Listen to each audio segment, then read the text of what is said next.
হ্যাঁ, এমনিতে কথা। আচ্ছা ঠিক আছে, তুই 4 টাকা পয়সা নিয়ে যানি, খিদে দিলানি 4 টাকা দিলি, 4 টাকা 4 টাকা নিয়ে যা, মরে ব্যাপার নাই। ওগুলো 5 টাকা দিয়ে দেবে আর। ওই 4 টাকা মায়ের কাছে পাইবানি, সে কেমনি জানিস? ତୁମେ ଏଡ଼େ ସାହସ ସବୁ ମୁଁ ଶୁଣିଦେଲି ଦେଖିଦେଲି ଜାଣିଦେଲି ଦି କୁକୁରଙ୍କ କଥାରେ ଦି କୁକୁରଙ୍କ କଥା। ଏ ବାଙ୍ଗା ଦୋକାନୀ ଫୋନ୍ କରିଥିଲା ଆଉ 7,001 ଟଙ୍କା ଦେଇଛି, ମୋ ପଇସା ମୋତେ ଫେରା। ଆରେ ଗୋଳିଏ ହେଲାଣି ମୁଁ ଶୁଣୁଛି।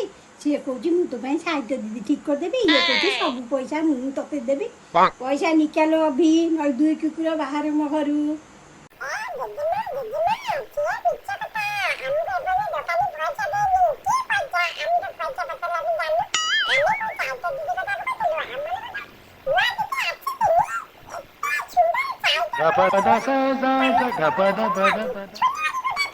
ହଁ କହିଲି ଦେଖିଆ।